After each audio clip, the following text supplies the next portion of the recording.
भले से पाकिस्तान के लोग, पाकिस्तान का मीडिया, पाकिस्तान के एलीट और लिबरल अपनी बगले बजाते फिरे और कहते रहे कि उन्होंने फतह हासिल कर ली है। पूरी दुनिया को इनफैक्ट पता है कि पाकिस्तान का हशर क्या हुआ है। उनके मिलिट्री इंफ्रास्ट्रक्चर और टेरर इंफ्रास्ट्रक्चर जिस तरह शैटर हुए हैं। ये कि पाकिस्तान एक हवाले से स्टेबल कंट्री है कि वहां पे फौज का पूरी तरह कब्जा है, कि आप यूं कह लें कि उनको एक लोकल बदमाश मिला हुआ है, जो काम कर रहा है 5-10 पैसे पकड़ाओ और काम करवा लो।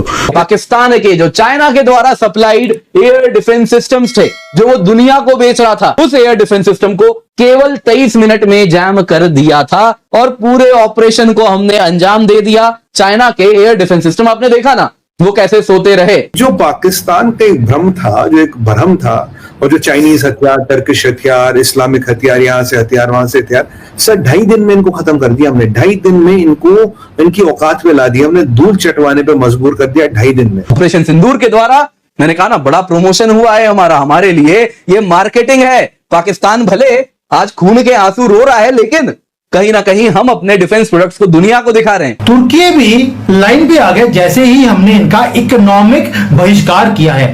पहले आपने देखा था मॉरिशस के अंदर भी या मालदीव्स के अंदर भी हमने बहिष्कार किया, कदमों में मुइजो ऐसे उसकी पूंछ हिल रही थी मोदी जी के चरणों में। इंडिया खुद भी एक बहुत बड़ी पॉपुलेशन है, उसकी एक बहुत बड़ी मिडिल क्लास है, एक बहुत बड़ी मार्केट है कि आईटी इंडस्ट्री पूरी दुनिया के ऊपर रूल करती है, सर्विसेज प्रोवाइड करती है पूरी दुनिया को। पाकिस्तान की फेवर में उन्होंने जो नारे लगाए, भाई लोग जो इनकी कुटाई कर रहे हैं, भाई मजा आया था देखकर, और ये बहुत देर पहले हो जाना चाहिए था। ये मोदी जी के अभी जो ये एक्शन किया है ऑपरेशन सिंदूर, बल्कि हमने सिंदूर वहां पे करना था, यहाँ पर भी बिखारना शुरू कर दिया मोदी जी ने। वो मोदी जी ने नहीं किया, जनता में देशभक्ति की सशक्त भावना आ रही है कि हम केवल सैनिक ही क्यों लड़ेंगे बॉर्डर पे, हम क्यों नहीं रहे। देखिए सैनिक वहां पे बॉर्डर पे खड़ा है, अगर पीछे से आप इधर देखिए कितने सेना के जवानों पे, पंजाब में क्या हुआ कि वो कर्नल थे और उनका पुत्र, दोनों के ऊपर इतना वो किया, अटैक किया कि वो लहूलुहान हो गए। कर्नल साहब जवाब दे सकते थे, पर उनका दिल बीच में आ गया कि ये मेरे अपने लोग हैं, कैसे मार दो।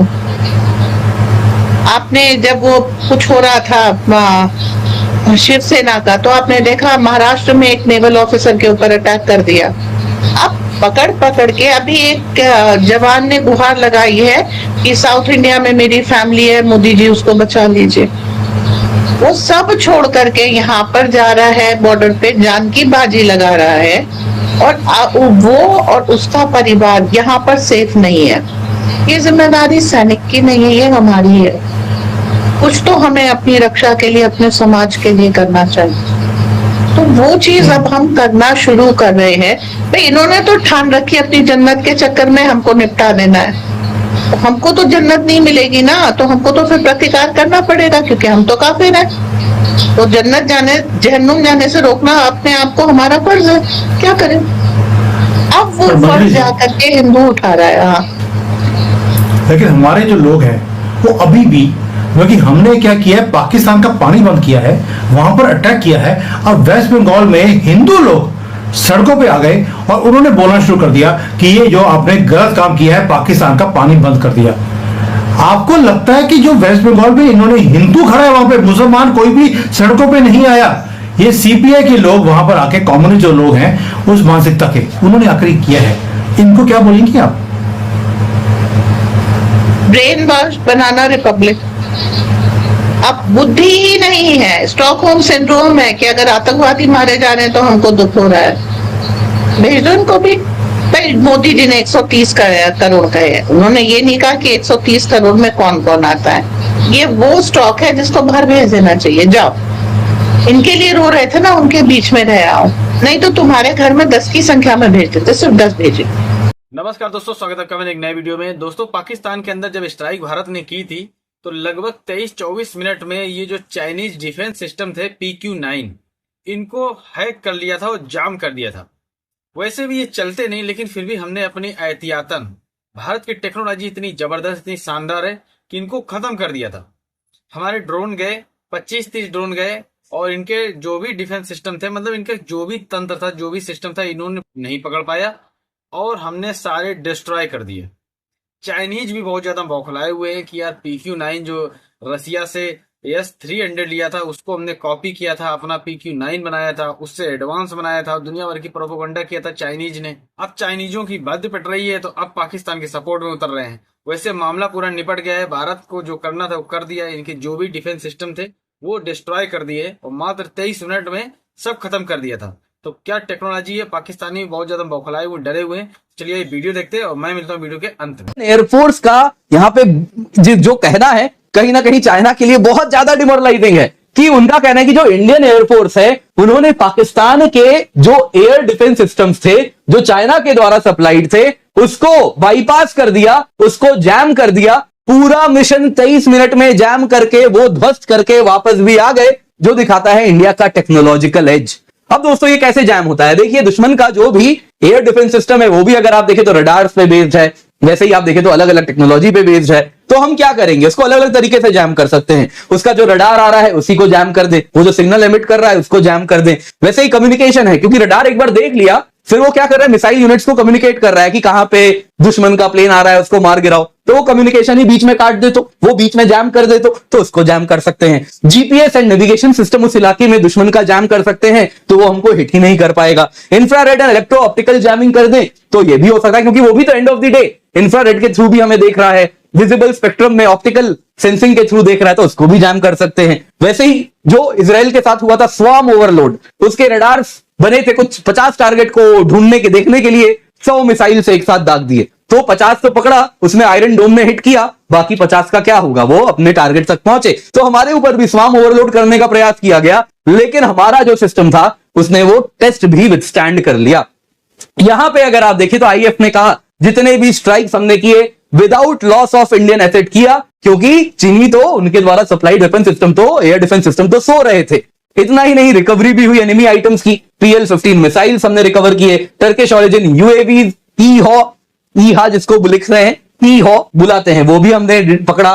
Long range rocket, quad copters, commercial drones, सब कुछ हमने यहां पर पकड़े हैं। यहां पे दोस्तों इस डॉक्यूमेंट में इसरो को भी कहा जा रहा है कि आज इंडिजनाइजेशन की बात हो रही तो इसरो का भी बड़ा रोल है। मई 11 को इसरो चेयरमैन वी नारायणन जी, जिनको आप तस्वीर में देख रहे हैं, इन्होंने कहा था कि हमारे 10 सैटेलाइट इस वक्त हैं जो कि स्ट्रेटेजिक पर्पसेस के लिए ऑलरेडी आसमान में है। ये भारत की रक्षा के लिए हमारे तटों को कंटिन्यूअसली निगरानी रखते हैं, सी शोर एरियाज पर निगरानी रखते हैं, हमारे पूरे नॉर्दर्न बॉर्डर्स पर निगरानी रखते हैं। तो सैटेलाइट एंड ड्रोन टेक्नोलॉजी दोनों की बात यहां पर की गई।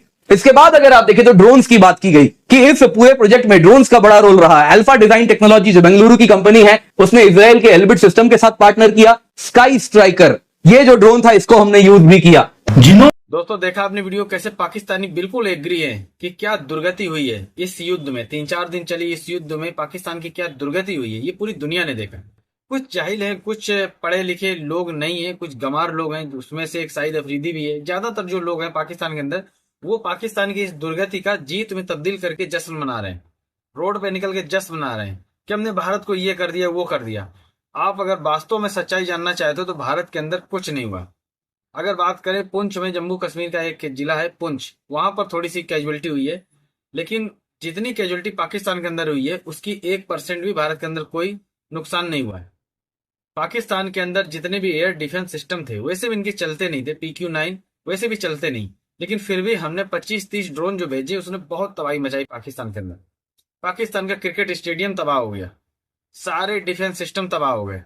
पाकिस्तान की इतनी बुरी दुर्गति हो गई कि जो मुजाहिद को तैयार करने जैसे मोहम्मद का हेडक्वार्टर था और मसूद अजहर जो उसका हेड है, उसका भाई इस समय उसको कमांड कर रहा था। मसूद अजहर की तबीयत सही नहीं रहती, पाकिस्तान की मीडिया पुष्टि कर चुकी है, तो वो ज्यादातर इस पे मामलों में ध्यान नहीं देता, लेकिन हालांकि मोस्ट वांटेड आतंकी वही है, लेकिन उसका स्वास्थ्य सही नहीं रहता। उसका भाई काम देख रहा था, उसको भाई सहित करीब 10 लोगों की मौतें हुई।